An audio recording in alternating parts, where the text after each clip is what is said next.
Good morning, students. I am Neetam, your history teacher, and today we are going to discuss the chapter number 4 of history, the Mughal Emperor. The Mughal Empire. And in this chapter, we will discuss about the rise of the Mughals administration, the aggression relation. So let's start. Students, आज हम लोग Mughal empire मतलब मुगल साम्राज्य के बारे में बात करेंगे। जो लास्ट चैप्टर था जिसमें हम लोगों ने डिस्कस किया था, उसमें ये देखा था कि जो आपका बाबर का और इब्राहिम लोदी का जो वॉर होता है, जिसमें बाबर 1526 में वॉर को जीतते हैं और इसके बाद वो मुगल एम्पायर वो स्टार्ट करते हैं। सबसे पहले बात करेंगे बाबर के बारे में। Babur was the first ruler of the Mughal dynasty.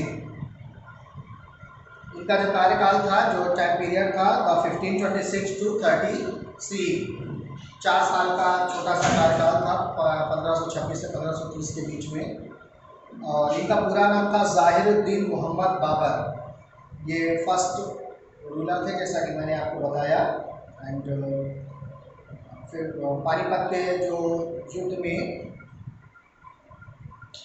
Ibrahim Lodi को ये हराते हैं। और इनका जो जन्म था वो 1483 ईस्वी में हुआ था। ये तैमूर और चंगेज़ खां के वंशज थे। और जो सेंट्रल एशिया में एक जगह है फरगाना, वहाँ के ये रूलर थे। अब बाबर के बारे में इतिहास में एक चीज़ कहा गया है कि बाबर अपने कभी कोई युद्ध हारा नहीं।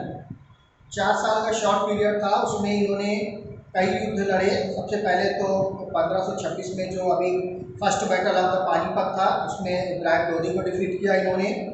एंड देन 1526 में जो Fatehpur the battle of the Khanwa fort near the Fatehpur Sikri at the 1527, मतलब 1527 में ये बैटल का जो खानवा का युद्ध था वो लड़ा इन्होंने, वो भी जीता था इन्होंने। और द एंड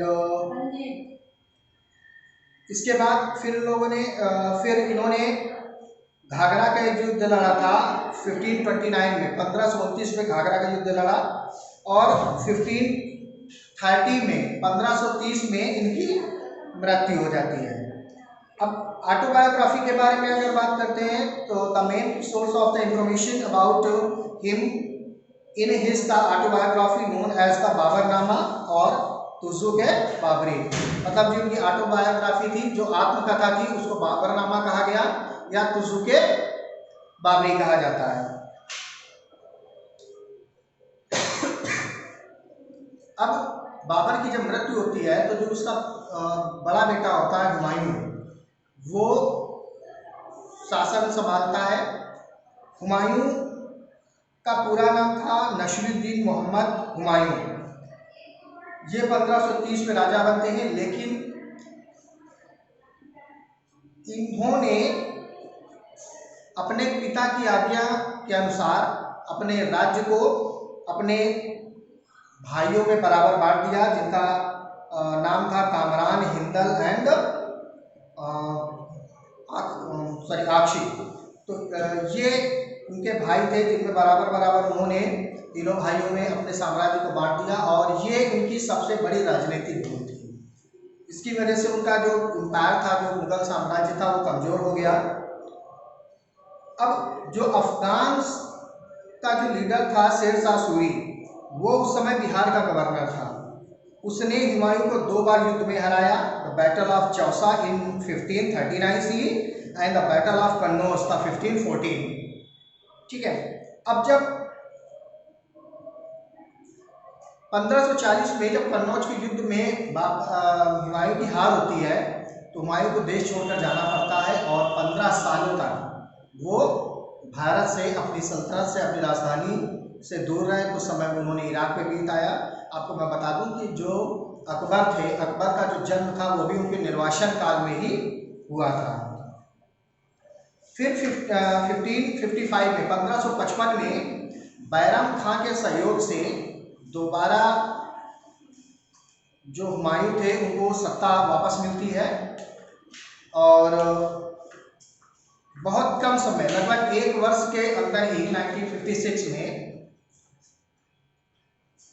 हुमायूं की मृत्यु हो जाती है। मतलब 1555 में हुमायूं को वापस सत्ता मिली और 1556 में 1555 में वो दोबारा राजा बने, सुल्तान बने और 1556 में वो मृत्यु हो जाती है। अब उनकी मृत्यु कैसे होती है कि वो अपने लाइब्रेरी में सीढ़ियों पे चढ़े हुए थे और सीढ़ियों से गिरकर उनकी मृत्यु हो जाती है।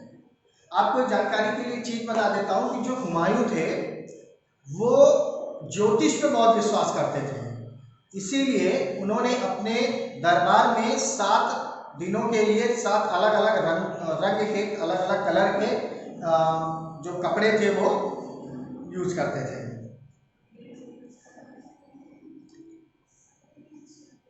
अब हुमायूं की जो बायोग्राफी है वो हुमायूं की जो बहन है जिनका नाम है गुलबदन बेगम, उन्होंने लिखा। हुमायूं's biography, हुमायूंनामा, was written by his sister Gulbadan बेगम। अब जब हम लोग हुमायूं के बारे में अभी पढ़ रहे हैं तो बीच में शेरशाह सूरी का नाम आया, जिसने कन्नौज के युद्ध में हुमायूं को हराया था। तो अब साथ में हम लोग शेरशाह सूरी को भी पढ़ते हुए चलते हैं।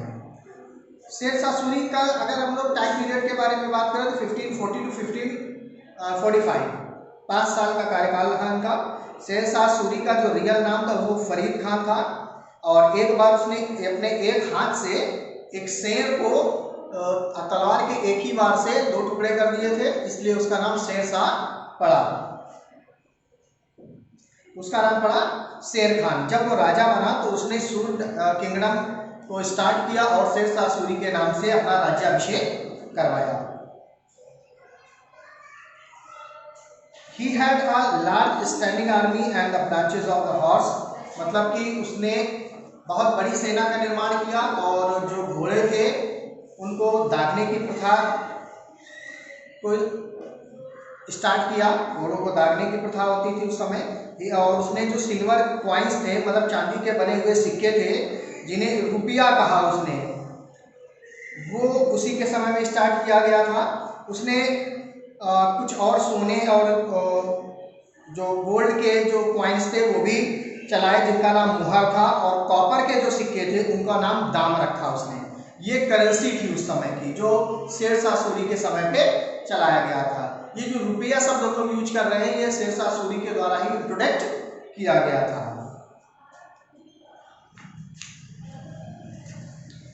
उसने कुछ नई चीज़ों का निर्माण करवाया, जैसे उसने अपने लिए सासाराम में एक बिहार का सासाराम एक जगह है, उसने वहाँ पे गुंबद का निर्माण करवाया था। कहा जाता है कि वो बहुत खूबसूरत था और वेस्टर्न एंड मॉडर्न जो कला शैली है वो दोनों का मिक्सचर था। इतना खूबसूरत बनाया था उसने। पुराना किला दिल्ली में बनवाया था। और ये जो जीटी रोड है, ग्रैंड ट्रंक रोड का निर्माण भी शेरशाह सूरी के द्वारा ही करवाया गया था। अब शेरशाह सूरी के बाद हम लोग बात करेंगे अकबर के बारे में। अकबर के बारे में अब हम लोग डिटेल में पढ़ेंगे, वो नेक्स्ट वीडियो में हम लोग उसके बारे में जानेंगे, क्योंकि एक लॉन्ग टॉपिक है और बीच में उसको स्किप करना ठीक नहीं है। So in the next chapter we will discuss about the Akbar, and that's all for today. If you have any query, if you have any doubt, you can ask me. Till then, bye bye.